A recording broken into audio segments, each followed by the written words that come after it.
Buonasera.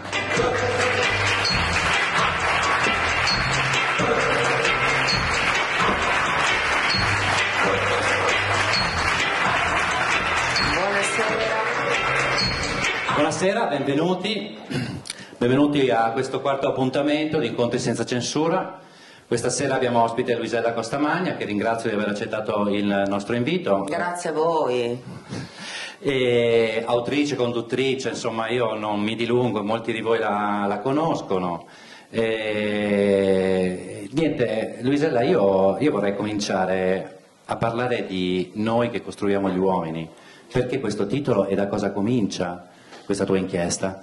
Allora, lo spunto, come avete visto in questo bellissimo filmato montato e costruito perfettamente, lo spunto è questa indagine, sondaggio fatto alle donne in Italia, non solo, un quadro, come dicevo nell'intervista, sconfortante delle donne italiane, un bassissimo tasso di autostima alle donne che per prime italiane, più che in altri paesi, pensano che sia giusto appunto stare in casa, occuparsi dei figli, che gli uomini guadagnino di più, che la politica è una prerogativa maschile. Di fronte a questo dato mi sono venute in mente due cose. La prima è la manifestazione che ricorderete, febbraio 2011, se non ora quando, vedo che magari alcune di voi hanno partecipato, cioè una grande manifestazione di piazza, anche un grande coinvolgimento delle donne. Da lì in poi io credo che ci siano stati anche dei cambiamenti importanti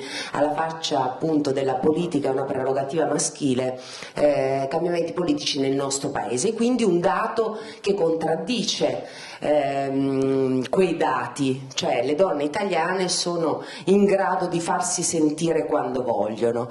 E poi mi sono venute in mente appunto delle storie di donne che sono riuscite a credere in loro stesse, che sono riuscite a costruirsi e a ricostruirsi, a fare semplicemente quello che pensavano di non poter fare e che quindi appunto ancora una volta smentiscono quei dati. E il titolo è proprio Noi che costruiamo gli uomini, cioè se le donne sono in grado di essere madri, di costruire materialmente degli esseri umani, adesso al di là degli uomini, perché non è un libro conflittuale con il maschile, e in generale hanno un'energia, una forza creatrice così forte perché non sono in grado di costruire loro stesse, prendere appunto consapevolezza della loro forza. E quindi Noi che costruiamo gli uomini è il primo passaggio, il primo gradino di un'autostima che forse dovremmo avere di più. E mi sono venute in mente delle storie, persone che mi erano vicine, che avevo incontrato per lavoro, che sono andata a cercare per questo libro e che appunto ce l'avevano fatta, avevano affrontato magari situazioni drammatiche, ma non solo, avevano affrontato anche banalmente la quotidianità di dover conciliare la famiglia con il lavoro. Le donne spesso sono costrette, no, a rinunciare o all'uno o all'altra cosa, o a fare carriera o a fare figli per poter fare carriera. E allora in realtà ho cercato delle storie e alcune in realtà mi erano anche molto vicine, le avevo già conosciute, che invece ce l'avevano fatta, erano uscite appunto anche da situazioni difficili ed erano donne che si erano davvero ricostruite e quindi secondo me rappresentano un buon esempio per le donne per uscire da questa cappa di rassegnazione, di commiserazione, di non mettersi alla prova. In questo libro ci sono, come dicevi, 10 storie che hai scelto, 10 storie di normalità, di quotidianità, a volte anche di eccezionalità, però quello che si scorge da queste storie vere che hai raccontato è anche la durezza di certe situazioni che si pensa siano estreme, invece rappresentano molto spesso la quotidianità. E una di quelle più forti, secondo me, ma tra le più forti, è la storia di Bruna. Storia di Bruna è una storia incredibile perché Bruna fa di tutto nella sua giovane età per trovare il suo principe azzurro, come l'hai chiamato tu, e poi insomma si Era lei che in realtà lo definiva principe azzurro e me l'ha detto durante l'intervista, principe azzurro. Che in qualche modo lei ha fatto di tutto, no? Come facciamo di tutto noi quando troviamo l'amore o pensiamo di averlo trovato. Addirittura insomma litiga in famiglia pur di raggiungere il suo obiettivo. E poi a un certo momento cosa succede? Si sposa e... E lì iniziano in realtà i problemi. È veramente la ragazzina che incontra quello che lei appunto mi definisce il principe azzurro, l'uomo della sua vita, l'uomo con il quale vuole passare il resto della sua vita, e poi con in realtà ovviamente le difficoltà di questa scelta che la sua famiglia assolutamente non voleva. C'è un passaggio poi fondamentale che è quello del matrimonio e della maternità, per cui lui cambia, inizia a viverla come una cosa sua, come appunto il senso di possesso di questa donna, inizia la violenza. Un dato che è un'emergenza nazionale nel nostro paese, non se ne parla abbastanza perché è chiuso tra le mura domestiche, però è assolutamente lancinante e drammatico.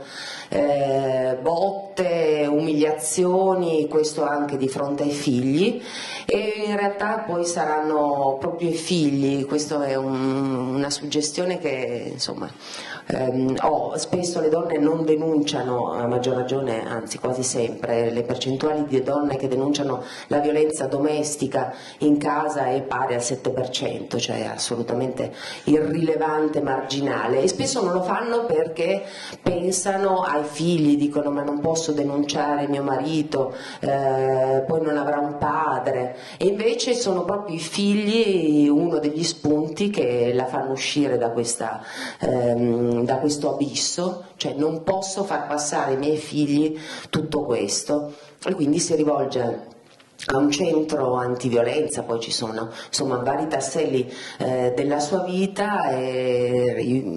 Vado avanti vorrei chiederti solo due cose, nel senso che a un certo momento l'uomo cambia.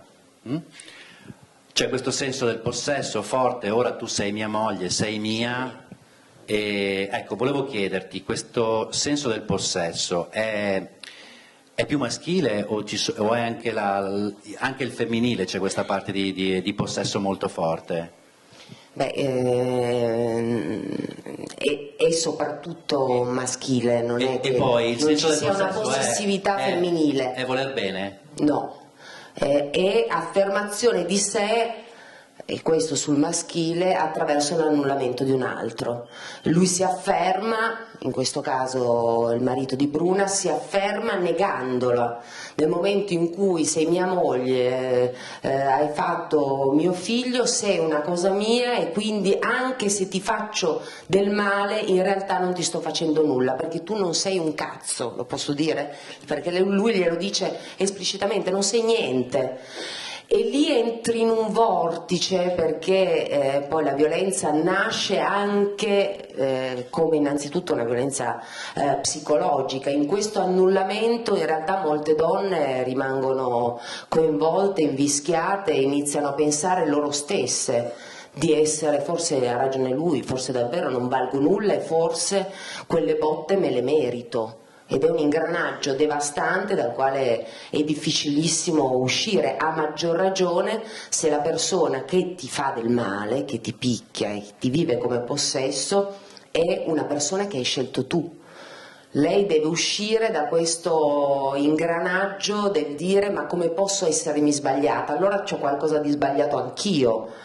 Allora ho sbagliato a scegliere lui, a vedere in lui il principe azzurro, e quindi da questo ingranaggio, che è un ingranaggio anche e soprattutto psicologico, appunto è difficilissimo uscire. Poi ci sono degli elementi che sono tutt'altro che psicologici, la violenza nei confronti delle donne, nel suo caso, ma in generale, è una cosa dalla quale è difficile uscire perché è difficile denunciare un familiare. Semplicemente perché è una famiglia che ti dice ma come fai, ma non è vero, ma non è così, perché senti il giudizio delle persone e perché per una donna prendere una decisione di questo tipo vuol dire anche avere un'autonomia economica, semplicemente. Come fai a mollare il padre dei tuoi figli, che però è magari quello che ti porta a casa lo stipendio e tu sei da sola?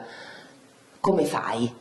Quindi in realtà è tutto un ingranaggio. Lei, Bruna, deve cominciare a lavorare, in realtà aveva già una carriera avviata alla quale rinuncia per stare con lui, ma riprende da zero, cioè andando a fare le pulizie e pian pianino riesce a uscire anche da quel vortice. Tutto questo con pentimento, cioè prima di metterlo fuori di casa ce ne passa, va da un'avvocata che le dice dovete separarvi, e lei dice no, lo perdona, lui la riconquista, è tutto un ingranaggio complicatissimo dal quale però lei riesce a uscire. Quando ho visto quel sondaggio e ho pensato di raccontare storie che avevano un elemento di positività, devo essere sincera, la prima storia che mi è venuta in mente è quella di Bruna, perché è una persona che io ho conosciuto per lavoro, perché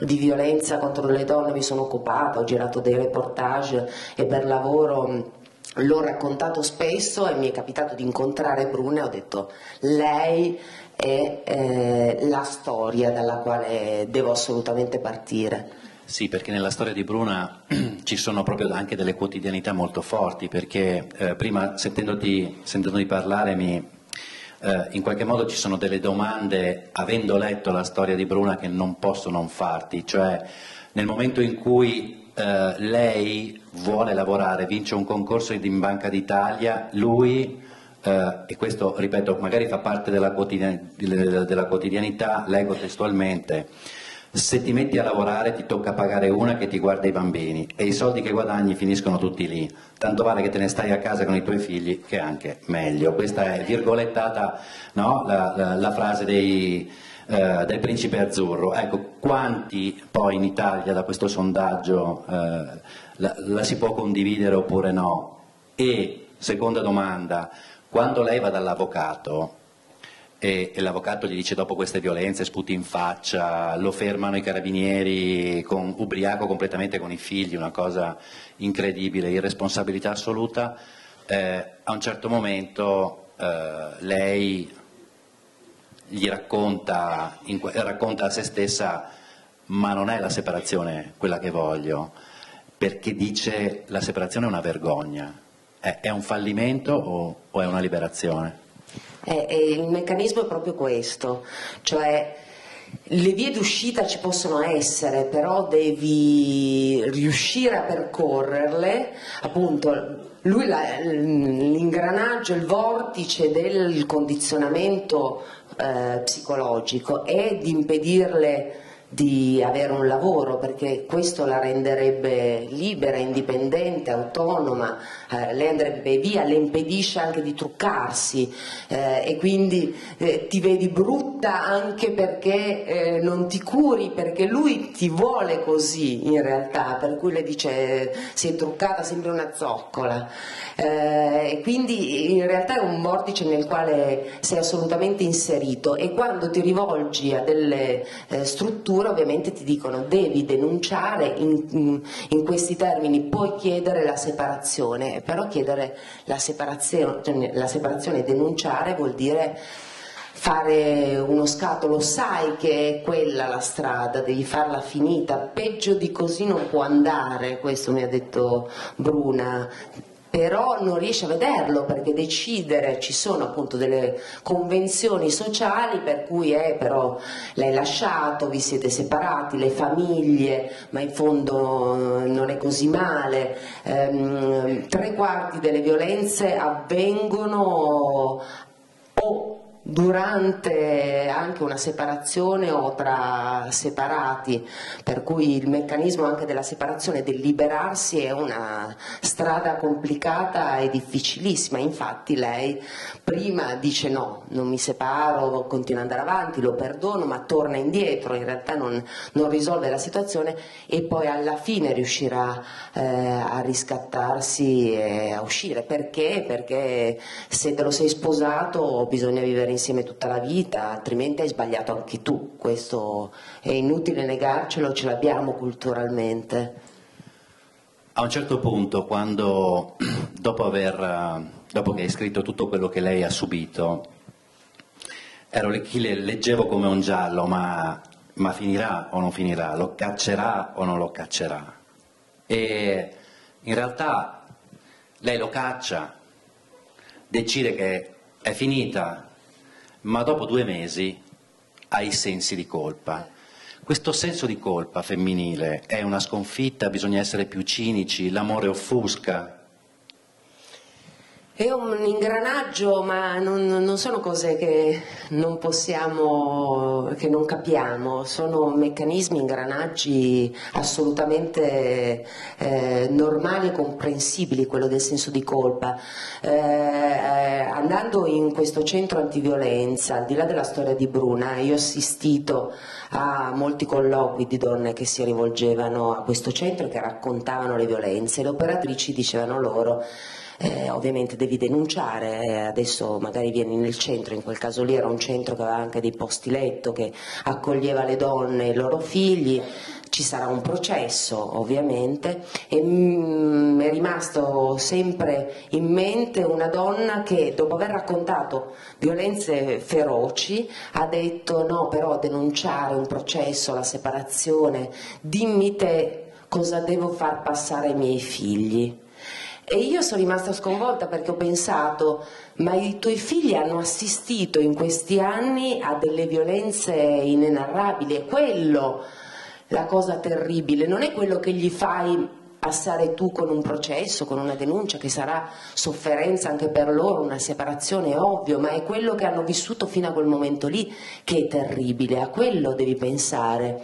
Da qui in poi, anche attraverso un passaggio che è difficile e complicato, però ci potrà essere una liberazione. Quindi il meccanismo del senso di colpa di questa donna che subiva violenza era senso di colpa nei confronti di se stessa: dimmi te cosa gli faccio passare. Era colpa sua se l'avesse denunciato, non del marito che la picchiava. E questo è una cosa che non so se faccia parte del femminile, fa parte sicuramente di una cultura molto maschile, molto, che non difende le donne in quelle condizioni, che non dà loro la possibilità di uscire da quelle dinamiche, che non offre loro un lavoro per consentire di essere autonome e di scegliere la propria vita, perché anche economicamente una donna non è che possa andarsene di casa con dei figli senza avere, insomma, uno stipendio, anche perché poi il meccanismo della violenza è che poi il marito scompare e quindi non glielo riconoscerà neanche dopo. Però bisognerebbe appunto sostenerle in questo senso, è un meccanismo appunto di sensi di colpa spaventosi da cui è difficilissimo uscire, però qualcuno ce la fa. E non c'è solo la violenza fisica, ci sono pressioni, no, psicologiche molto forti, e con te vorrei parlare di un fenomeno per capirlo e per chiedere anche dal tuo osservatorio privilegiato da giornalista se è un fenomeno in aumento o altro, che è lo stalking. E allora ci facciamo aiutare da un video che abbiamo preparato per riuscire a introdurre in questo argomento.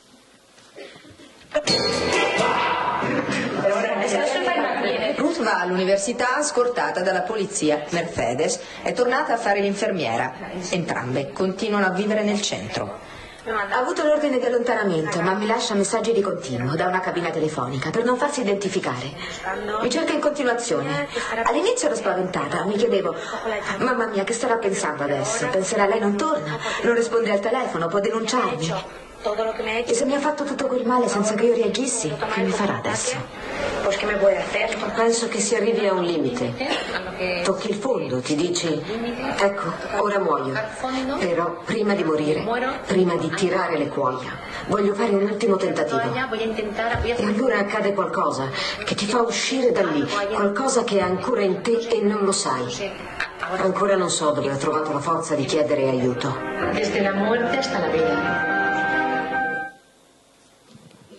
Ecco, il finale della storia ve lo lasciamo al libro, perché c'è anche, anticipiamolo. c'è anche una storia di stalking. Però una cosa volevo chiederti, Luisella, è un fenomeno in aumento lo stalking, se ne legge sempre di più nei giornali, però volevo farti una provocazione, nel senso, vende di più lo stalking o il fatto che adesso c'è una legge?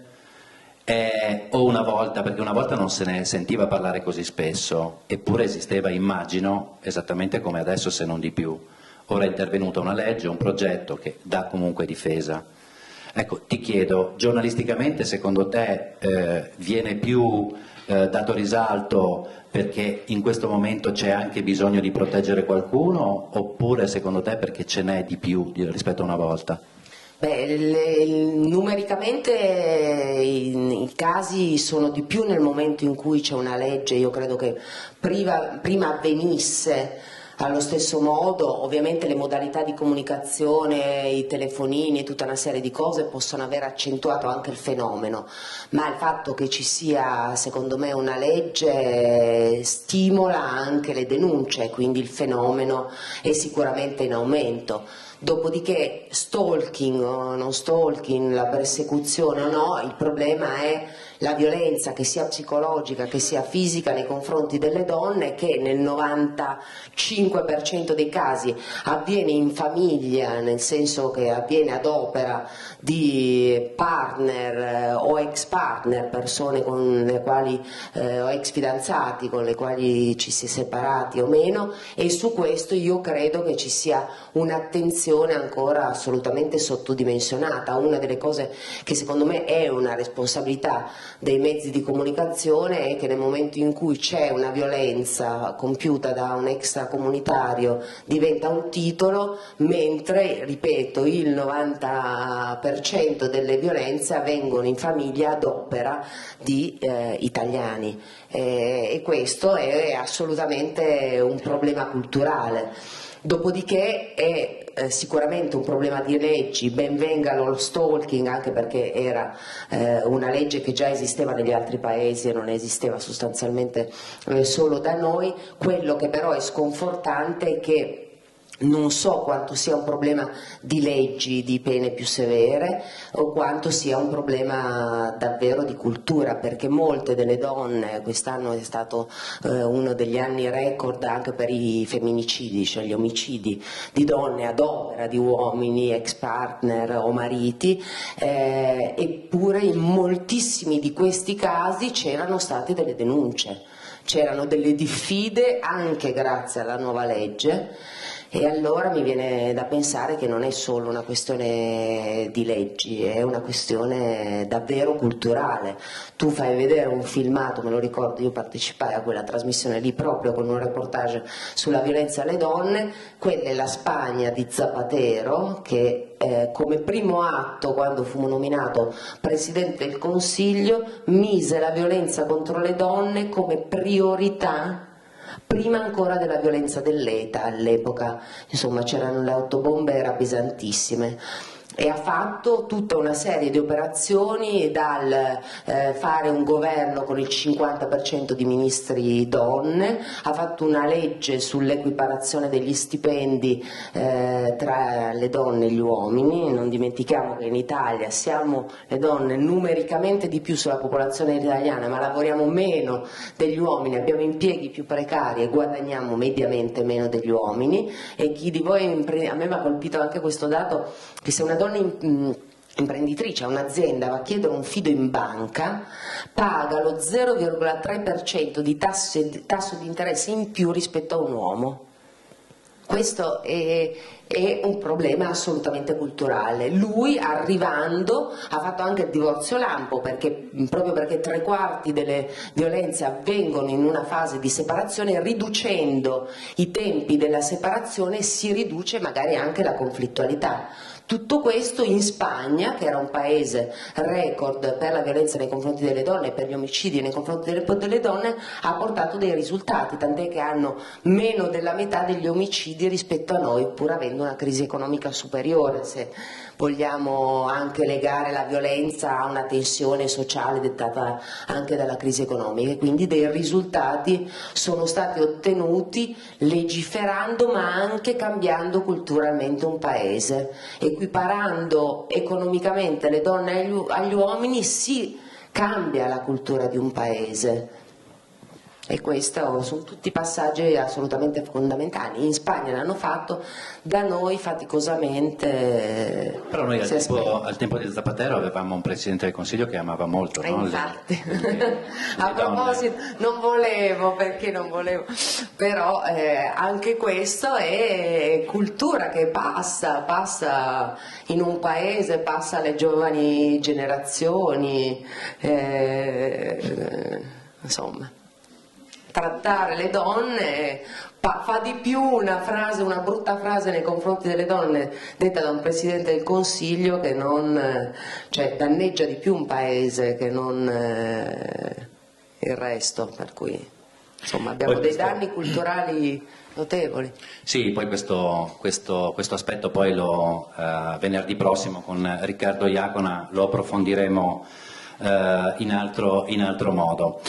Senti Luisella, io a questo punto... Però su Bruna lo dico perché per concludere la storia, poi lo leggerete proprio perché c'è anche bisogno di riscatto e il taglio è femminile, non è un giallo, quindi possiamo anche svelare il finale di una storia. A me ha sempre colpito Bruna perché nonostante questa storia drammatica, lei che entra in un centro antiviolenza da vittima diventerà responsabile di quel centro antiviolenza. E quindi io l'ho conosciuta da responsabile di quel centro e non me l'ha neanche raccontato lei, me l'hanno raccontate tutte quelle che intervistai per quel reportage. Mi dissero anche Bruna ha avuto una storia di violenza e quindi quando ho pensato a questo libro la prima che mi è venuta in mente, non me l'aveva mai raccontata la sua storia, è stata lei, e lei adesso aiuta altre donne a uscirne con la capacità, con la sottigliezza e con l'empatia che può avere una donna che si riconosce in quelle che incontra, perché c'è passata anche lei, però ce l'ha fatta e adesso vive con i suoi figli. Nel frattempo si è laureata in psicologia perché è una donna tosta ed è operatrice e responsabile di un centro, quindi chapeau. La cosa bella è che tutte queste storie alla fine c'è un riscatto e però attraverso questo percorso ci sono delle storie che sono veramente belle, a volte ironiche, come quella che abbiamo scelto e ha scelto Anna Branciforti, Cecilia, 85 anni, non voglio svelare niente, però ha visto la guerra, ha fatto quello che ha voluto sempre, una libertà totale, una donna, non lo so se si può dire con le palle, però non lo so. È una donna, secondo me Cecilia è segui la tua natura. Io l'ho intitolata La ragazza che non somigliava a nessuno, perché lei non si trovava mai nella sua famiglia, le dicevano di fare l'insegnante e lei no, è andata dritta, invece perché somigliava a se stessa per tutta la vita, ed è una donna di 85 anni che ha un tasso di libertà superiore alle giovani ventenni di oggi, è quello che è l'inaspettato. Ha fatto quello che voleva fare, inseguendo sempre la sua natura e il suo carattere. E ricordiamo che siamo negli anni 40-50. Grazie Anna. La famiglia in cui sono nata era una famiglia che non mi assomigliava, per niente. Così. Cecilia non ha dubbi ed è lapidaria. Come si può essere lapidari a 85 anni, con la sicurezza, il disincanto e l'ironia di chi ha visto un mare di cose, ma anche con l'irriverenza di chi, quel mare di cose, non l'ha mai davvero preso sul serio. Aveva 2 fratelli e una sorella, Cecilia, e poi naturalmente papà e mamma. E da tutti e 5, senza eccezioni, si sentiva diversa, fino a provare in certi casi un sottile senso di fastidio. La sua famiglia non le piaceva. Abitavano a Torino, anche se il papà veniva da Roma e la madre da qualche luogo tra la Lombardia e l'Emilia. Cecilia, che è nata nel 1927, ha visto la guerra. Fratello partigiano, padre che aiutava i partigiani. Sfollata in Val di Lanzo, nel 1944 si mette a fare la staffetta, cioè aiuta i partigiani portando loro cibo, coperte, vestiti, qualche messaggio. E un giorno la acchiappano i fascisti della Folgore e la portano con loro nell'albergo che hanno requisito. La tengono lì un po', ma per fortuna non ha niente addosso e la lasciano andare. In molte famiglie succede che genitori e figli non vadano d'accordo, per esempio, sulle idee politiche. Loro no, la pensavano allo stesso modo. Il giorno in cui viene catturata dalla Folgore, Cecilia è con suo padre. Condividono molte cose e raramente litigano. Non è un banale problema di contrasti. Possono anche andare d'accordo, ma sono proprio esseri umani differenti. Almeno questo è quello che percepisce Cecilia. Il suo non è un partito preso, viene naturale. Per dire, papà e mamma la vorrebbero insegnante, lei non ci pensa nemmeno. Va all'università, ma non per seguire la strada che avrebbero voluto loro. Le sarebbe piaciuto fare lettere moderne, mentre il padre l'ha iscritta d'autorità a lettere antiche. Ma non è grave, perché tanto non insegnerà, lo sa benissimo. Tutti lo sanno benissimo, perché a lei piacciono altre cose. Per esempio, le piace leggere e mettere in scena insieme ad altri studenti testi all'epoca sconosciuti. Le piace molto recitare, sempre di più. Frequenta l'università, diciottenne, quando Franco Antonicelli, celebre uomo di pensiero torinese, la chiama a fare delle letture presso l'Unione Culturale. Qui viene notata da un regista della RAI che, alla fine di una prova, la avvicina e le dice, con fare quasi da congiurato: stiamo facendo degli esperimenti, una cosa che ancora nessuno conosce. Una cosa, dice Cecilia, e di che genere? Si chiama televisione. È un po' come fare teatro, ma sei dentro uno schermo. Ti va di partecipare? Sembra interessante. Perché no? Da un momento all'altro, quella che è nata come una passione diventa un lavoro. Cecilia continua con gli esperimenti televisivi e intanto riesce ad entrare in una compagnia teatrale, ma non una compagnia qualunque, è la compagnia di Gino Cervi. Con loro va in tournée per l'Italia, poi recita anche all'estero, Londra, Parigi, in anni in cui andare in giro per il mondo non era roba da tutti, né di tutti i giorni. Negli anni Cecilia lavorerà con attori cui nomi oggi sono leggendari. Alberto Lupo, Cesco Baseggio, Lilla Brignone, Tino Buazzelli. Perfino i suoi genitori, pur storcendo un po' il naso, vanno fieri di lei. Ed è proprio in teatro, prima di diventare un'attrice sul serio, che incontra l'uomo della sua vita. Ha pochi anni più di lei, gli occhi verdi e la barbetta bionda, e cammina con il bastone perché la guerra è appena finita e lui è appena sceso dalla montagna dove combatteva in una brigata di giustizia e libertà. La prima volta che lo vede Cecilia è a teatro come spettatrice. Lui entra con il suo bastone e si siede in una delle ultime file. Lei lo vede e rimane incantata.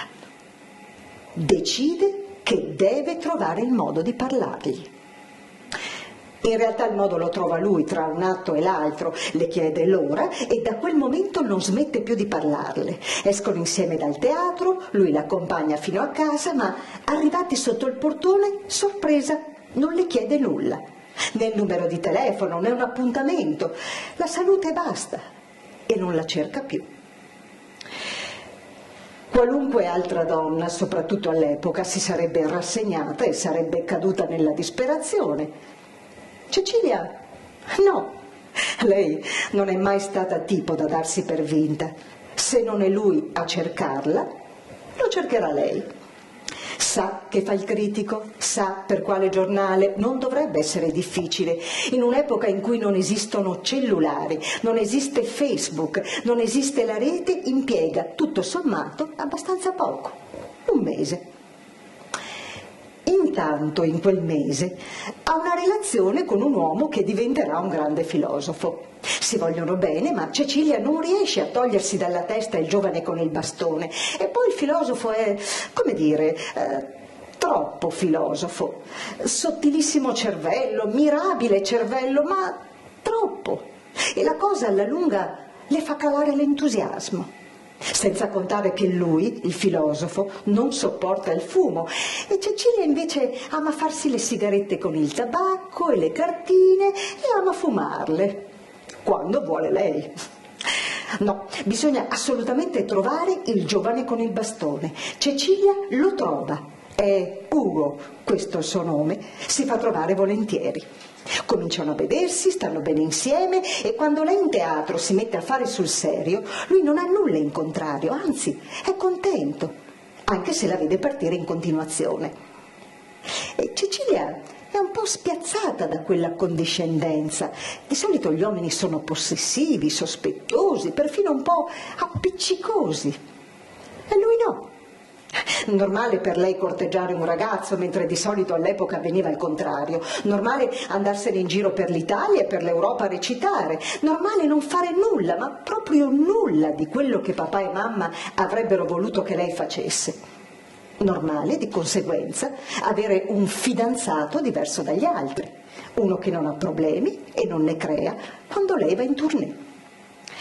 E neanche quando va a sciare, cosa che le piace da morire, né quando va a scalare insieme a Cesare Maestri, che la porta sulle Dolomiti.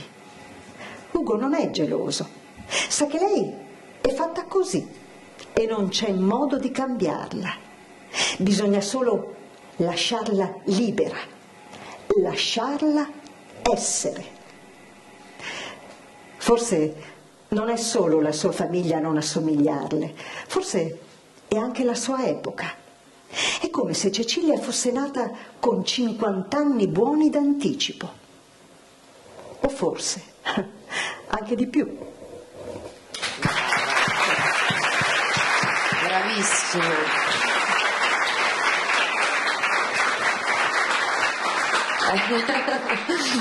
No, Cecilia è straordinaria. Appunto questa libertà, lei bisogna lasciarla essere. Ha perseguito poi appunto con Ugo, farà dei figli che lui non voleva, però lei li vuole, li farà i figli, lo metterà di fronte quasi al fatto compiuto, lo provocherà. E questa libertà trovata in una donna di 85 anni io la trovo straordinaria, meritava di essere raccontata, perché è un esempio per l'oggi. Un tasso di libertà è una che, cioè, all'epoca fare l'attrice o sposarsi in comune, perché lei si sposerà in comune con un episodio anche ironico, perché lei non usa mezzi termini. Lo raccontiamo. Lo raccontiamo. E no, devi recitare proprio la frase, perché lei si sposa, adesso riprendo la frase, e ovviamente in comune vestita con la giacca di renna e con il cappello affinato, non vestita da... aspetta, dov'è? 37. Ah, ce l'hai, allora dimmelo. L'ho sottolineato 1000 volte. Ovviamente l'ufficiale che la deve sposare la conosce e a bassa voce le domanda: mi scusi se sono indiscreto signorina, ma come mai lei, che è una ragazza di buona famiglia, si sposa in municipio? Cecilia, che come abito da sposa indossa una bellissima giacca di renna con il cappellino di renna uguale, sorride. Saranno cazzi miei, dottore, risponde. Fantastico. E così. E ripeto, siamo negli anni 50, quindi lei ha una forza incredibile. È sconvolgente appunto a ripensarla adesso, dici quanti sfiderebbero la convenzione, il pregiudizio, la cappa familiare, quanti non hanno il coraggio di scegliere la strada e perseguire la strada che vorrebbero, penso all'università, alle proprie passioni, ovviamente potendoselo permettere, perché poi ci sono condizioni anche economiche che forse non te lo consentono. Però quando è una famiglia che insomma che ti si impone, tu vorresti magari fare appunto una carriera diversa, azzardare, tentare di fare l'artista, invece i tuoi genitori ti dicono no, devi fare questo e non hai il coraggio di perseguire, lei invece ce la fa. Io credo che sia una lezione di libertà, di seguire la propria natura che io adoro, nella quale mi riconosco completamente. I miei volevano che facessi l'ingegnere, io ho fatto filosofia e quindi sai che c'è, poi uno deve dimostrare di essere all'altezza, no? In qualunque poi cosa faccia. A maggior ragione si sfida, no? Il resto, il mondo, però è quello un meccanismo di autostima, di realizzazione.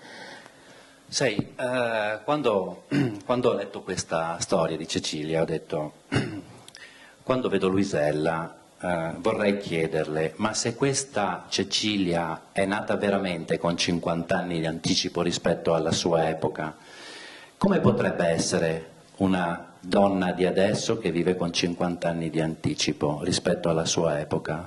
Si sposerebbe con un'altra donna liberamente? Potrebbe adottare figli, potrebbe avere una famiglia a sua misura. Come te la vedi? Dovrebbe essere quello che è stata lei, dovrebbe seguire appunto il proprio carattere, il proprio istinto, le proprie passioni. Ripeto, non è che tutti, a volte non si possono seguire le proprie passioni, non è che con questo possa diventare una regola, però io sono sempre convinta che poi è insomma lo scopo di questo libro, che anche se i varchi sono ristretti e gli spazi sono piccolissimi, secondo me è un modo per infilarci si trovano sempre. E quindi come lei all'epoca, oggi basterebbe che una riuscisse a fare quello che sente che deve fare, perché lo farà al meglio. Su questo possiamo essere sicuri, invece che appunto vivere le imposizioni. E il varco, il margine, la piccola forbice si trova sempre. Senti, mi viene una domanda così, siamo incontri senza censura, quindi non posso non fartela, ma secondo te la Chiesa in qualche modo protegge questa libertà della donna oppure no? Cosa vuoi che ti risponda? Io facevo l'esempio della Spagna, che è un paese tradizionalista e cattolico esattamente come il nostro, eppure le donne spagnole non sono più libere, perché appunto hanno avuto degli elementi di libertà insomma superiore ai nostri. Noi abbiamo una cultura cattolica che non possiamo negarlo, che sulle donne esercita un'influenza pesante. Tutti quelli che sono meccanismi anche di libertà individuale sono condizionati dalla cultura cattolica nella quale siamo. Adesso non è che vogliamo, basta pensare appunto, vabbè, il divorzio non tanto, però all'aborto, alla fecondazione assistita, dei meccanismi di libertà che mi sembra riconoscimento delle coppie di fatto. Questa roba qua nel nostro paese non si riesce ancora a fare, perché c'è una cultura, una presenza cattolica economica molto forte. La possiamo chiamare ingerenza, secondo te? Sì, perché il fatto di rendere legale determinate cose non è né un'istigazione e il rispetto della libertà individuale. Il testamento biologico non è che ti spinge chissà che cosa, ti consente di scegliere semplicemente, non è che ti istighi a fare nulla, così l'aborto. Però siamo un paese in cui ci sono delle regioni in cui il 100% dei medici sono obiettori e quindi quella che dovrebbe essere una scelta individuale non è possibile, quindi o economicamente ti puoi permettere di andare altrove oppure niente, la libertà individuale non viene salvaguardata e ovviamente il danno è maggiore. Sto parlando di temi che coinvolgono il femminile in modo assolutamente sostanziale. Anche la legge 40 sulla fecondazione assistita è un'ingerenza sulla libertà individuale e anche un danno per le donne spaventoso, Sì. che costringe ad andare all'estero se uno può permetterselo, se vuole inseguire la maternità come è legittimo che voglia inseguirlo. Sì, poi per chi ha seguito Incontri senza censura, insomma, lo può anche verificare in questa cena segreta tra Napolitano e il nostro Papa Benedetto XVI, in cui appunto si mettevano d'accordo non solo sull'ICI ma anche sulle leggi da fare. Sì, la Chiesa, le scuole. Senti, Sei più radicale di me stasera. Sì, Sì, io mi trattengo, ma... ma perché ormai sai, Conoscete. gli Incontri senza censura è così, non è che... Questa sera mi fa molto piacere perché un paio di insegnanti hanno colto in qualche modo l'importanza di questo tema e hanno coinvolto degli studenti dell'Istituto Remondini e del Liceo Brocchi a partecipare. Sicuramente potrà essere utile anche per una tesina, no? Sarebbe bello che si cominciasse a parlare di questi argomenti. E allora, come facciamo a non parlare di Patrizia? Perché Patrizia in qualche modo è una ragazza di 15-16 anni che comincia ad avere in qualche modo il suo ragazzo di 21, se non vado errato, e comincia la prima voglia di fare sesso e succede che poi alla fine lei non vuole, ma alla fine lui sì. E l'uomo vince in questo caso. E l'uomo vince. E in quel caso c'è una violenza che lei non riesce neanche a raccontare in famiglia, però rispetto alla sua storia io non so se quello sia stato un trauma originario. In realtà la sua storia, lei quando me l'ha raccontato, a quell'elemento lì ha dato un'importanza, non dico marginale, forse invece l'inizio della fine, visto che è una storia terribile. Però mentre in molte io insomma parlando con loro scoprivo dietro delle madri, delle amiche che le aiutavano e che favorivano il riscatto. Come? Sì. Invece nel suo caso c'è la madre che quando lei le va a raccontare questa storia, questa violenza che ha subito, proprio la liquida. Leggi il pezzo? Sì, perché di Patrizia c'è quell'introduzione che tu hai scritto a questa storia, che c'è una frase importante che poi magari in qualche modo cerchiamo di approfondire. Grazie Anna.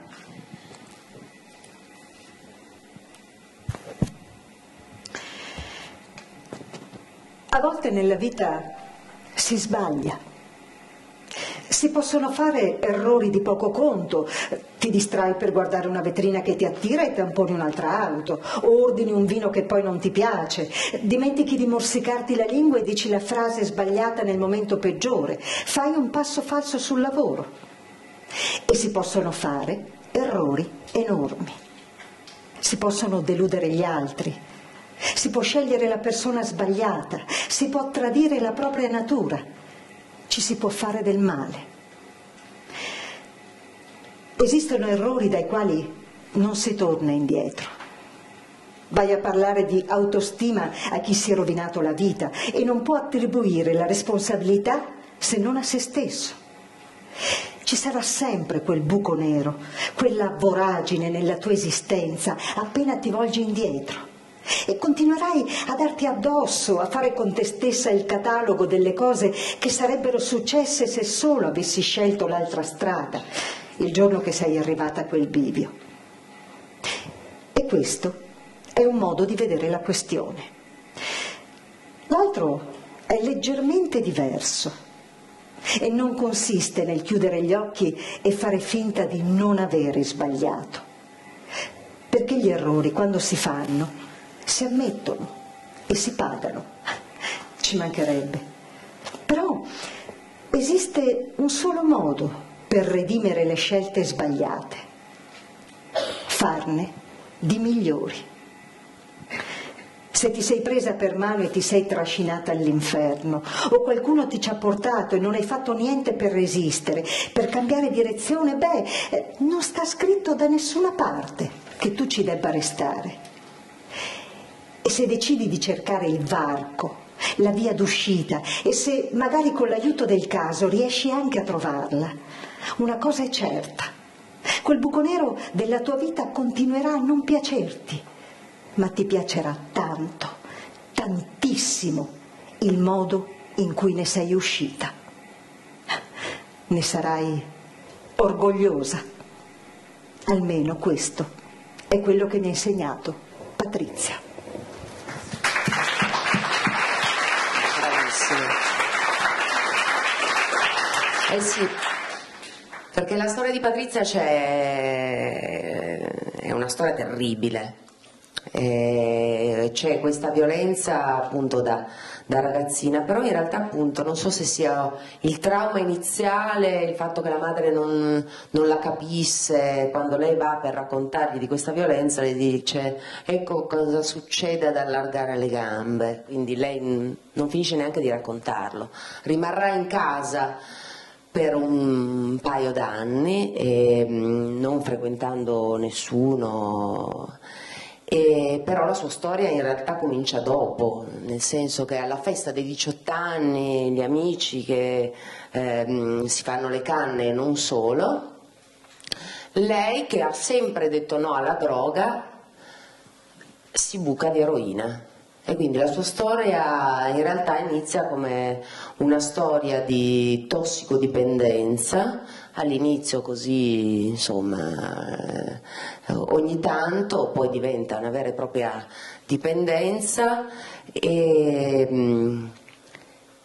viene scoperta, insomma ci sono tutti dei passaggi, una tossicodipendenza che poi finirà nel carcere, perché poi lei viene arrestata, inizia a spacciare, viene arrestata e condannata per spaccio ed è legata a un 'ndranghetista senza sapere che lui è così legato, affiliato all''ndrangheta, e quindi mentre lei è in carcere con una condanna pesante, lei finisce in carcere che ha 20 anni e appunto con l'appello becca 9 anni di carcere, e mentre è in carcere le arriva un'accusa infamante di associazione a delinquere di stampo mafioso, proprio per il legame con quest'uomo.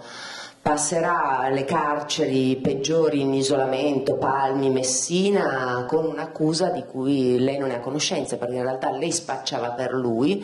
Verrà assolta da questa accusa, per quello che lo descrive in questo modo, perché sull'accusa di mafia verrà assolta. Però è un abisso terribile di cui è responsabile lei, perché lei era tossicodipendente, spacciava, mi racconta assolutamente senza reticenze e anche con una freddezza spaventosa questa giovinezza passata in carcere, perché appunto ne uscirà a 29 anni, uscendo e rientrando, e quando magari usciva ricominciava a spacciare, a farsi, e tornava dentro.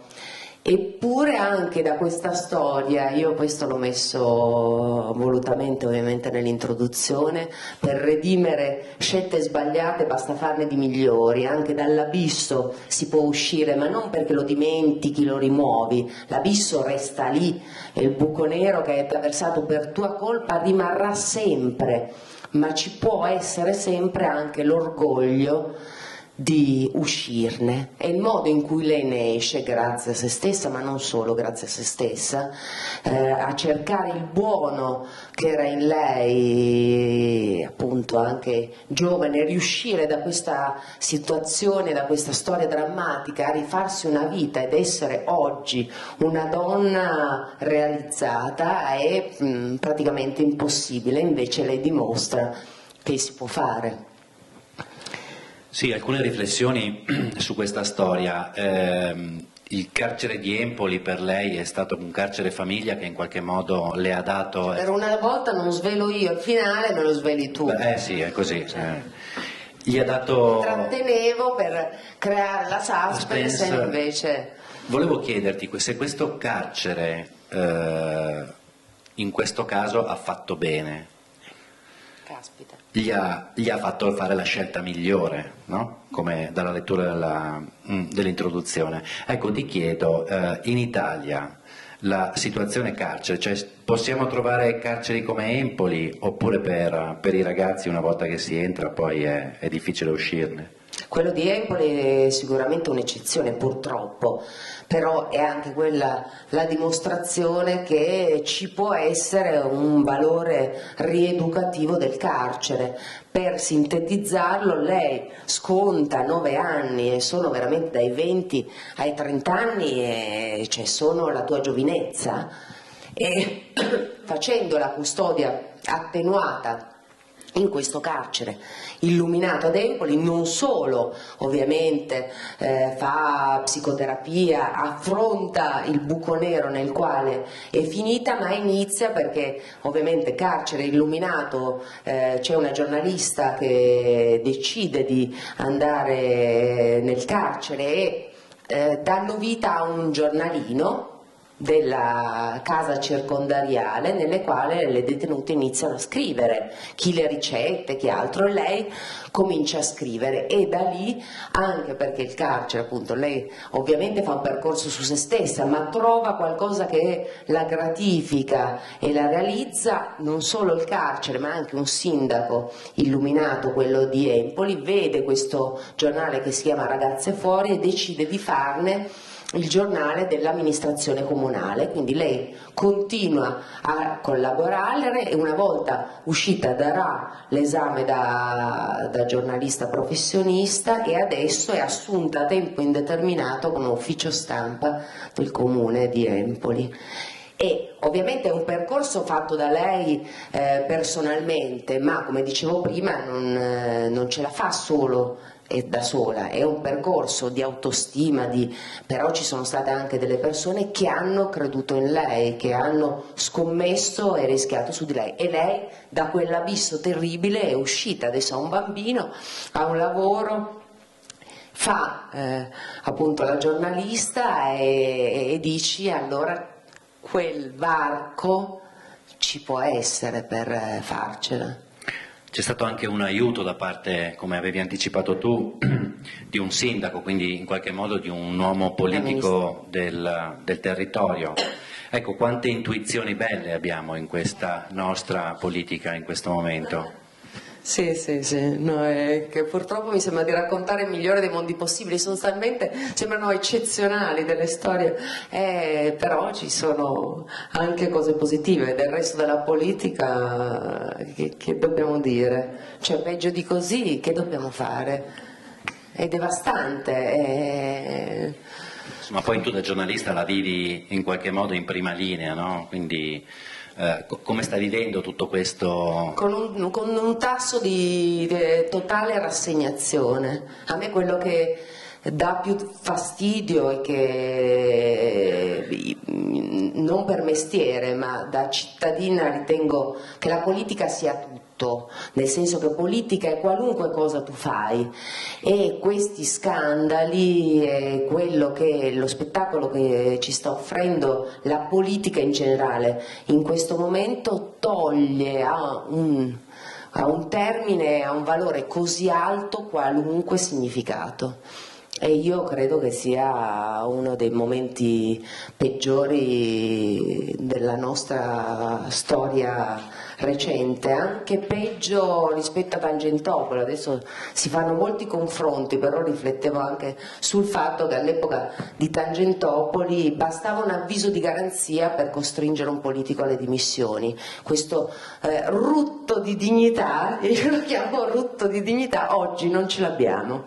Cioè, tu hai a che fare con gente che vivono la politica come cura dei propri interessi con soldi dei cittadini, e quindi io che questa cosa la devo raccontare, che ti devo dire, sono scoraggiata, arrabbiata e rassegnata, perché non vedo via d'uscita. Quando saltano i paletti etici di un paese, e soprattutto di quelli che dovrebbero rappresentare gli interessi della collettività e di noi cittadini, credo che non ci sia nulla di peggio.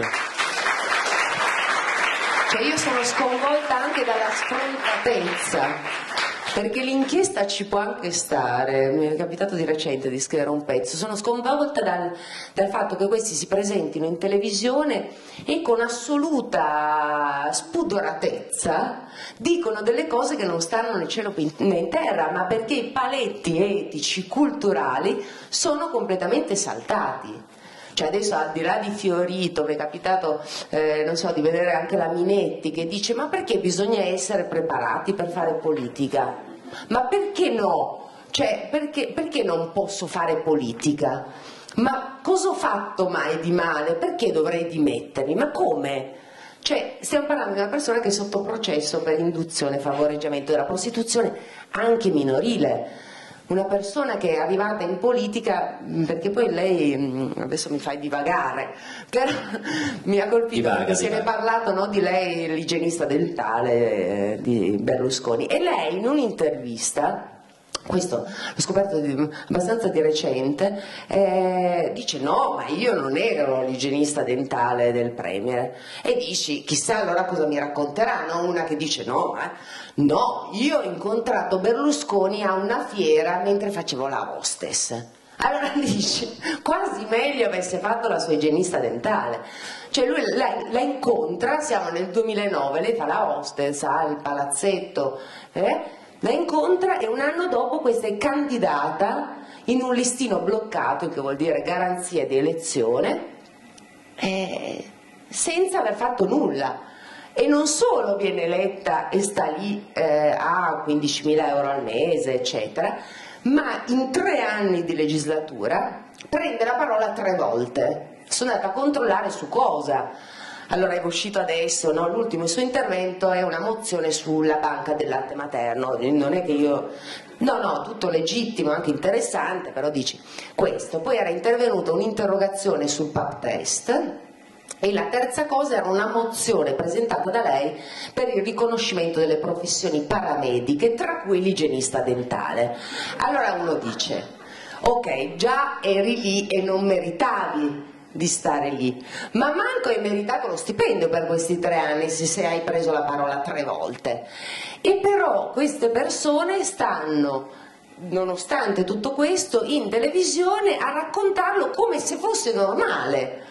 Cioè, a me è capitato di discutere con Vinci, perché ho fatto un collegamento con lui alla radio 2 giorni prima che la intervistassi, e lui ha detto: ah no, perché è un personaggio interessante che fa discutere. Ma cosa vuol dire? Io mi sono imbufalita, cosa vuol dire interessante fa discutere? Ne parli come di un'artista provocatoria? No, qua stiamo parlando, cioè si è perso il senso di cosa significhi. Stiamo parlando di una che siede in consiglio regionale, quindi è un rappresentante delle istituzioni. Per me istituzioni, politica, fare l'interesse dei cittadini che ti hanno votato sono parole che hanno un significato. Quindi non mi aspetto che fa parlare un personaggio, no, deve fare gli interessi delle persone che l'hanno eletta e che sono sul suo territorio. Questo è, ma mi sembra di essere la barzelletta del pazzo in contromano in autostrada, avete presente? Uno dice, perché dici il mondo va da un'altra parte? Perché li senti dire delle cose che appunto non bisogna essere preparati per far politica. È giusto che io stia lì, perché no? Perché no? Ormai la politica appunto viene vissuta come un ammortizzatore sociale nel quale uno va, becca uno stipendio, fa i propri interessi, più soldi ci sono e mi posso intascare meglio è. Questo è sconfortante, è terribile, a maggior ragione se hai un barlume di valori e di principi nel quale credi, ma sono saltati completamente i paletti.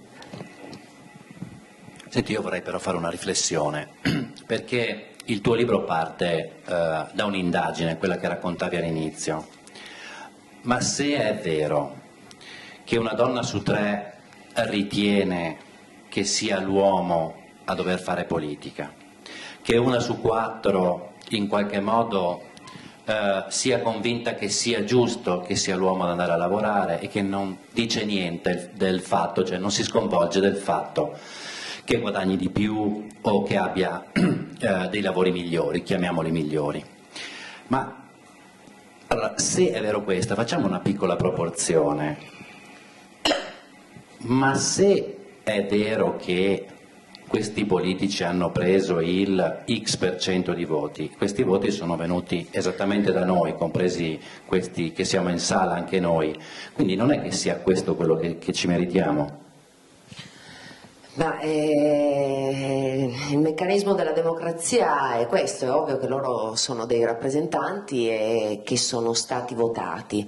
Teniamo conto che vabbè, ci sono tutta una serie di tasselli, per cui c'è una legge elettorale, per cui quanto sono davvero rappresentativi della popolazione italiana, cioè ci sono delle maggioranze che insomma sono votate relativamente. Io però la logica che già sentì all'epoca di Tangentopoli, in fondo siamo tutti così, non l'accetto.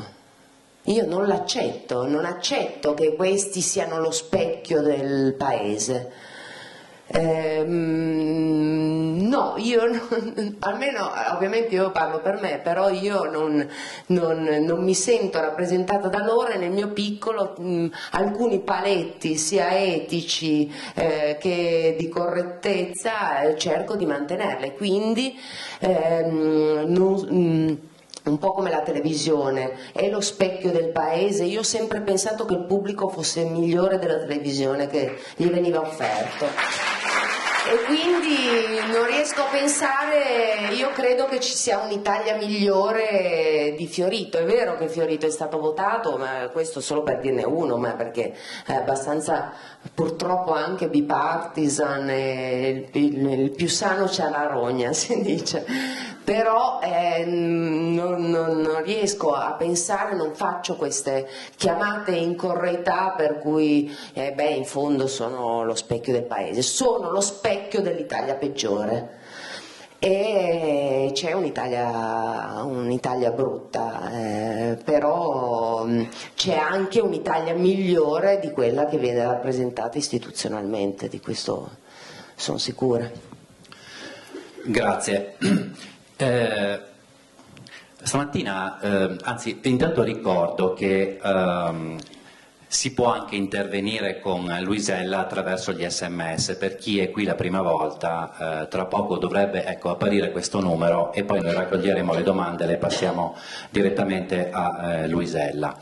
Questo lo dico perché stamattina proprio scrivendo degli SMS mi imbatto su una pagina di un quotidiano questa mattina in cui, mentre stavo leggendo una cosa sugli SMS eccetera, vedo un titolo che ho detto aspetta, negli ultimi 10 anni il lavoro precario aumentato di 8 volte. Collego la tua bellissima storia di Alessandra e Sara però in qualche modo, no, ha dato una risposta completamente diversa. chiediamo ancora l'aiuto di Anna Branciforti e poi magari ci mettiamo un po', no, di attenzione su questa cosa del lavoro. La soddisfazione di sé forse passa anche attraverso gli occhi con cui si sceglie di guardare il mondo. Che fare se nasci in un tempo in cui trovare lavoro è difficile, mantenerlo difficilissimo, dove tutto si fa ogni giorno più incerto, discontinuo, imprevedibile, in una parola, precario. Che fare quando appartieni a una di quelle generazioni che, invertendo un corso che durava da decenni, addirittura da secoli, invece di stare meglio dei loro genitori, stanno peggio? Che fare? Non c'è una strada, evidentemente, non una sola almeno. Non ci sono formule magiche né metodi infallibili, però lo sguardo, il modo in cui osservi l'ambiente in cui sei stata gettata, conta. Sperare, impegnarsi, mettercela tutta non significa riuscire, non esclude il fallimento. E certo non basta per cambiare un mondo difficile, pieno di ostacoli, ma ti fa sentire tuo quello che stai facendo o che stai provando a fare. Non è tutto, ma non è neanche poco. Puoi farcela, non farcela, riuscire solo a metà, ma quello è il tuo percorso ed è l'unico luogo dove puoi trovare non solo la forza per andare avanti, ma anche il motivo per guardarti dall'esterno e scoprirti soddisfatta di te stessa. Sembrano solo parole, ma poi alzi gli occhi e scopri che c'è qualcuno che riesce a metterle in pratica, mantenendo il sorriso anche quando altri, magari, lo perderebbero. Però bisogna dire che comunque fanno di tutto per farcelo perdere. Cosa ne dici? No, ma infatti affrontare il tema del precariato anche per me è stato difficile, perché io so qual è, insomma, la realtà e le difficoltà, soprattutto dei giovani, di cosa voglia dire essere precari, però volevo che ci fosse anche una storia di una ragazza giovane che non è che non sappia, anzi lo vive sulla sua pelle, il precariato. Però questo non le impedisce di continuare a immaginare che è possibile realizzare il suo sogno. È la storia di Sara, che è una ragazza che ha fatto un percorso universitario perfetto, laureata in economia, di dottorato in marketing, 7 stage, è andata anche all'estero, consulenze, e adesso è assegnista all'Università di Bergamo. E assegnista vuol dire che è legata il suo assegno, il suo stipendio a un progetto. Nel momento in cui scadrà il finanziamento e appunto il progetto o c'è una proroga o c'è un nuovo progetto, oppure il suo assegno se lo scorda.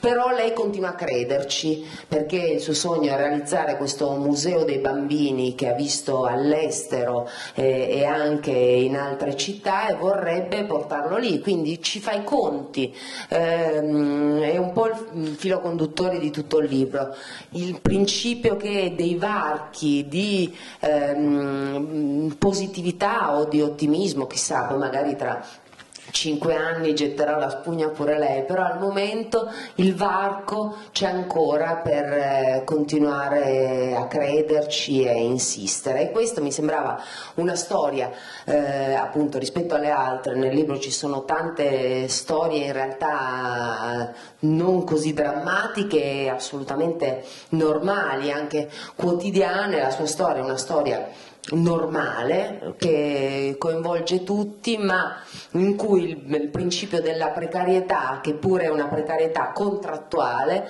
non è diventata una precarietà mentale e progettuale. Lei continua a crederci, al momento continua a crederci che forse realizzerà il suo sogno, e questo mi sembra un elemento anche di fiducia su un tema così spinoso come quello del lavoro precario, che è una realtà con cui dobbiamo fare i conti, è inevitabile.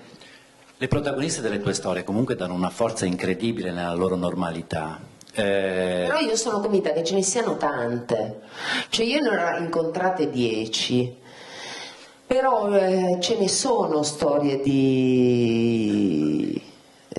insomma, non sono riscatti, sono di successi normali. Il successo non va mai insieme alla normalità, no? È la straordinarietà. Suonano anche loro come straordinari e eccezionali. In realtà sono appunto le storie della notaia Lavinia, che è una ragazza, percorso universitario perfetto, diventa notaio, e lei, a differenza di quello che succede abitualmente, che è la donna che segue l'uomo che fa carriera, invece è lei che apre la strada, l'uomo, il marito che fa l'avvocato la segue, lei diventa un notaio e quindi è lui a trasferirsi per seguire lei, è lui a guadagnare meno di lei ed è lui a lavorare per lei, e riesce a fare anche 4 figli, anche perché fa il notaio e quindi guadagna un sacco di soldi, su questo non ci sono dubbi, però ce la fa, e io trovo che sia comunque una storia che fa ben sperare, e che sia giusto anche raccontare il positivo, ed è una storia normale, tra virgolette, eccezionale ma normale. In alcune storie che hai raccontato, le protagoniste lavorano bene con le donne. Tu lavori bene con le donne? Loro lavorano benissimo, anzi sono tutte, c'è un'altra storia di un'imprenditrice che ha assunto praticamente solo donne, anche perché lei cerca di conciliare la famiglia e il lavoro, e quindi fa molto telelavoro, ha assunto donne che quindi non si perdono in riunioni lunghe come fanno gli uomini, sono molto più pragmatiche, quindi si trova benissimo loro, ma ho sempre parlato benissimo con le donne. Io lavoro bene con le donne, trovo che siano assolutamente più, le donne sono più appunto pragmatiche, creative, hanno il senso della situazione, non si perdono, dopodiché dipende molto dagli ambienti. Il mio ambiente è un ambiente molto maschile, molto competitivo, e quindi con le donne delle frizioni, delle competizioni si scatenano, e come. Però lavoro bene anche con gli uomini, anzi soprattutto con gli uomini, non ho mai avuto frizioni particolari con le donne. Però almeno nel mio ambiente il maschile e il femminile, a parte che poi gli apici sono occupati dagli uomini, ci sono pochissime donne che arrivano all'apice e diventano direttore, però si lavora bene con entrambi, ma c'è un elemento del femminile che a me piace molto professionalmente. Ti ritrovi nelle parole di una protagonista, non diciamo chi, che dice: il maschile su certe cose è sempre in ritardo e non c'è verso di trasformarlo, anche i figli. I maschi ti chiedono dove sono le posate, la femmina va, apre il cassetto e se le prende. È così, è Alessandra che fa l'imprenditrice. Lei mi ha detto un'altra cosa a proposito di noi che costruiamo gli uomini. In realtà il titolo io l'avevo pensato, però infatti lei è la prima che mi ha detto titolo bellissimo, perché mi ha detto una cosa sul femminile che io ho condiviso in pieno. Mi ha detto: le donne, cioè gli uomini, preferiscono arrivare al potere, al consiglio di amministrazione, le donne rispetto a questo preferiscono fare cose molto fighe. Cioè, più che il guadagno, l'amministrazione del potere, vogliono fare cose fighe, vogliono fare, preferiscono fare qualcosa di concreto, appunto, sono pragmatiche, sono concrete, e io trovo che sia assolutamente azzeccato, tant'è che lei è la storia di una che rinuncia al compenso, non era milionario ma lei era un capo azienda, una dirigente che guadagnava un bel po' di soldi, che aveva un sacco di gente sotto di sé, non riesce però a conciliare con la famiglia perché ha 2 figli che poi diventano 3, e e pensa che non può perdersi i suoi figli che stanno crescendo, prende 4 aerei in un giorno per andare a una riunione, però poi c'è il saggio del bambino, poi torna e mi fece questo racconto che io ho ripreso nel libro, per cui dice: quando tornavo a casa dal lavoro mi sdraiavo in macchina, stavo 5 minuti perché poi sapevo che salendo avrei dovuto giocare Winnie the Pooh e quindi volevo essere attiva, e allora però non ce la facevo fisicamente, quindi mi rilassavo 5 minuti in macchina e poi affrontavo l'altro mestiere che era la casa e i figli, che però la gratificava così tanto che non ci voleva rinunciare, quindi lei a un certo punto rinuncia di fare il dirigente, molla relativamente, nel senso che una capace e il suo ex capo le offre di diventare socio in questa azienda che lei fonda e che esiste e che cerca di conciliare, ce l'hanno per statuto, i tempi della famiglia con i tempi del lavoro, e ha assunto donne che ad esempio lavorano col telelavoro, per cui lavorano da casa, invece di perdersi 1000 riunioni si sentono via Skype o via mail e poi si trovano ovviamente per mettere a punto gli ultimi progetti, ma nell'ultima magari fase del lavoro. E lei ovviamente ha scelto una cosa più figa, più creativa, più piccola, guadagna anche meno, anche se poi l'azienda sta andando molto bene, ma non ha intenzione di allargarla, perché quella era il giusto equilibrio, e quello è così che l'ho intitolata quella storia, che era giusto per lei e anche per le donne con le quali poi ha cominciato a lavorare. E quindi è un problema di organizzazione e di gestione anche del rapporto con le donne, perché poi lei l'ha fatto per se stessa ma anche per altre donne che ha assunto, che in quel modo possono conciliare il lavoro con la famiglia ed essere madri in un paese in cui se sei in età fertile non ti assumono perché dicono questa poi ci resta a casa, se rimani incinta vieni licenziata. E questo non capita ovunque, perché non so se avete letto che il nuovo amministratore delegato di Yahoo è stata assunta da incinta a 6 mesi, e quindi voglio dire, all'estero, negli Stati Uniti, io leggevo un'indagine molto interessante che ad esempio le donne che sono appena state madri, insomma hanno dei figli, vengono considerate più preziose, una risorsa, perché hanno un tasso di creatività, di investimento, di organizzazione del tempo superiore a una donna che non ha figli. Da noi invece non è così. E però ci sono le strutture, cioè c'è appunto dei compensi superiori, ci sono gli asili nido aziendali che ti consentono di conciliare le due cose, quindi essere madre e lavorare, e ci sono insomma tutta una serie di sostegni che da noi ci scordiamo, e quindi ci si inventa anche la storia di Alessandra, che dovrebbe essere la normalità, è una storia eccezionale in Italia. Io vi ricordo, anzi se Luisella magari mi dà una mano, a ricordare che venerdì prossimo c'è un altro appuntamento importante con Riccardo Iacona. Sì, che ha fatto questo libro, l'abbiamo presentato insieme, Se questi sono gli uomini, che è invece focalizzato sui femminicidi, cioè le donne uccise, per tornare al tema della violenza da cui siamo partiti, che in quest'anno credo che siano una ogni 3 giorni, 98, ecco.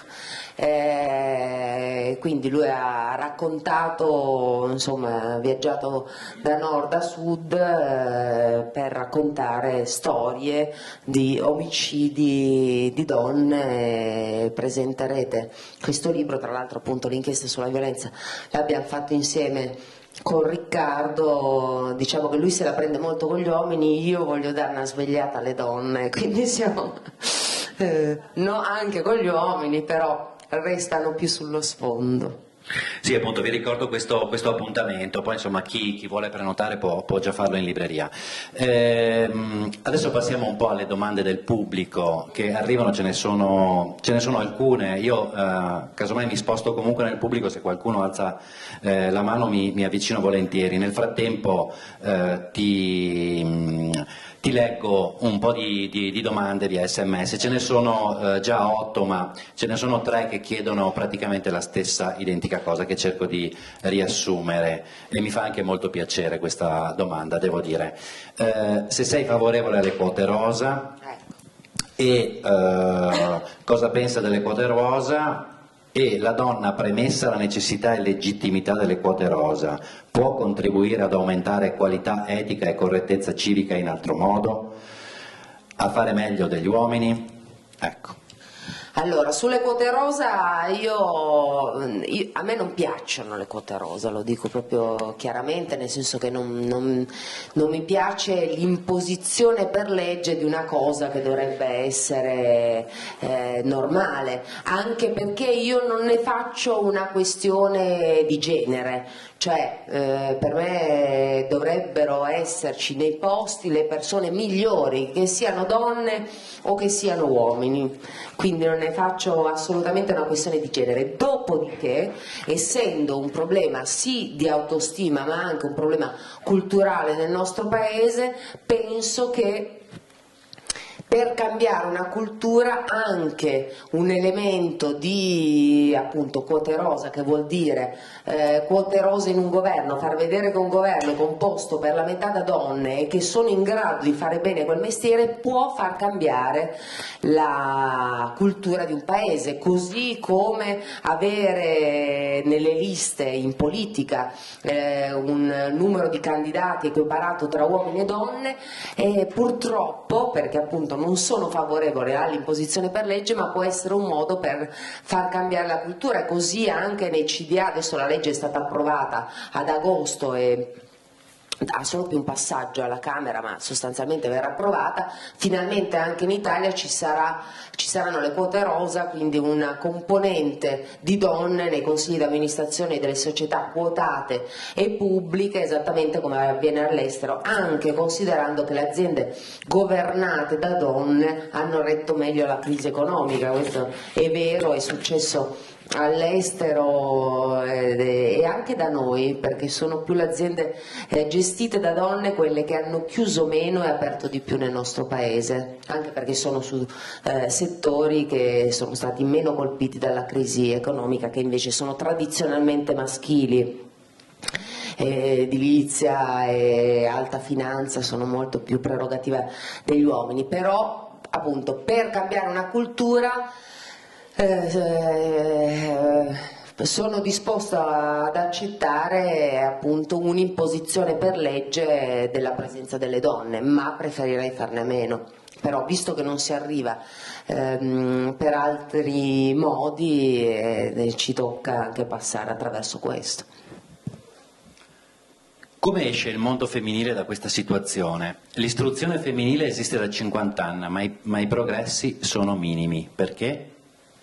È la domanda del secolo. Perché?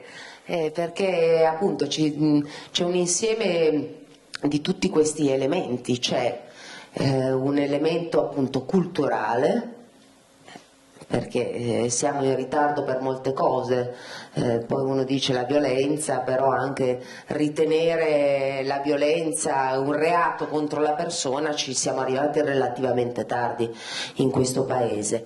C'è un problema culturale maschile e maschilista in questo paese, c'è la cultura cattolica, come dicevamo prima, che ha pesato, c'è una organizzazione sociale che certo non favorisce le donne, lavorano meno, hanno impieghi più precari, non si capisce perché debbano anche guadagnare di meno e non arrivino mai a livelli apicali. È un dato di fatto, le donne sono numericamente di più appunto tra le giornaliste, eppure per trovare una donna direttore sono ancora delle eccezioni, e questo vale per tutti i settori. Sono di più le donne magistrato, eppure poi all'apice, che vuol dire che ne so, nella consulta o nella Corte di Cassazione o all'apice comunque della carriera giurisprudenziale, è difficile trovare le donne. Questo vale per la sanità, i primari,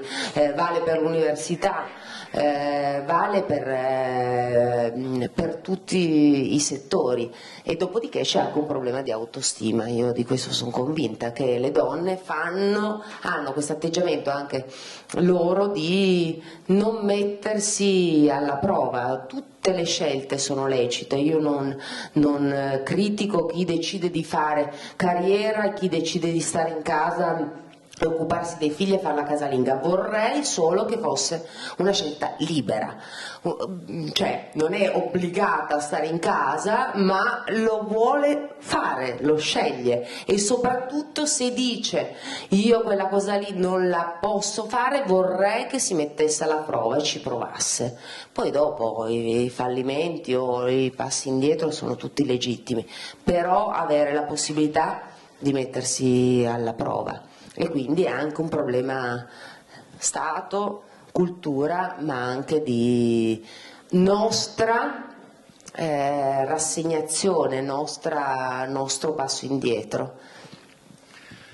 Io volevo concludere, ringraziarti, però un'ultima domanda. Fai paura. No, una domanda, perché vorrei anche capire che cosa ti hanno lasciato queste storie quando le hai scritte, quando le hai rivissute, quando ci sei andata dentro come giornalista, quando le hai sviscerate, quando hai colto quelle cose belle che no, abbiamo letto insieme una cosa bellissima di Bruna quando ti ha scritto oggi. Sì, no? è quello che fa riferimento. Cosa... Cioè, No, dire... allora mi ha lasciato nel senso che io appunto alcune le conoscevo e nel momento in cui ho visto quel sondaggio mi sono venute subito in mente, perché sono donne che mi inorgogliscono, cioè le apprezzo, le amo, sono donne toste, cioè Bruna è una donna, è una grande, io lo penso, ed è una mia amica, nel senso che poi l'ho conosciuta professionalmente e siamo diventate amiche. Dopodiché quindi tutte loro mi hanno lasciato degli elementi che o sono anche nel mio carattere o vorrei disperatamente avere, ma sono per me appunto un orgoglio del femminile loro. Tutte quante.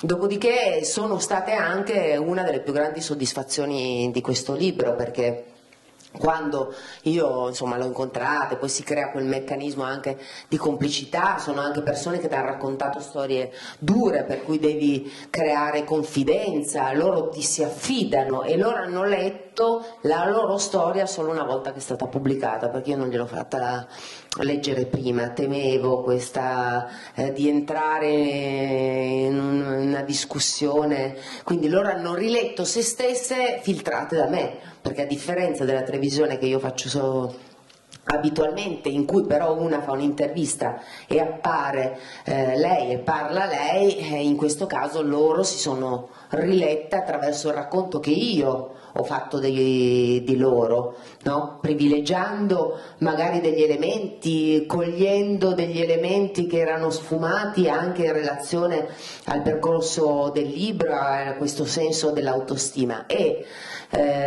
dicevo, una delle più grandi, se non la più grande soddisfazione di questo libro è che loro tutte si sono riconosciute, mi ha mandato dei messaggi, ci siamo sentite anche struggenti, di commozione, tu lo citavi perché oggi te l'ho fatto leggere il messaggio di Bruna, ma anche Patrizia mi ha scritto, appunto la ragazza che è stata in carcere, ha un po' timore perché ovviamente lei mi ha raccontato tutto e dici chissà se io stessa, no, sarò all'altezza, coglierò degli elementi che la spiazzeranno o nel quale si riconoscerà, e invece appunto il fatto che si siano ritrovate, si siano piaciute, per me è stata una soddisfazione immensa, anche perché secondo me con le persone, ma questo per me è un principio che ho sempre avuto facendo questo mestiere, che ci deve essere un rispetto nei confronti anche delle persone che ho intervistato in televisione, soprattutto se non sono il potente di turno. Tu eserciti comunque un potere con la telecamera, con la penna. Nel momento in cui scrivi un libro ci deve essere un tasso di rispetto e di confidenza e anche di stima che si crea, che è sacra, e quindi sono assolutamente gratificata anche dal fatto che loro si siano non piaciute, proprio riconosciute. Grazie Luisella. Grazie a voi.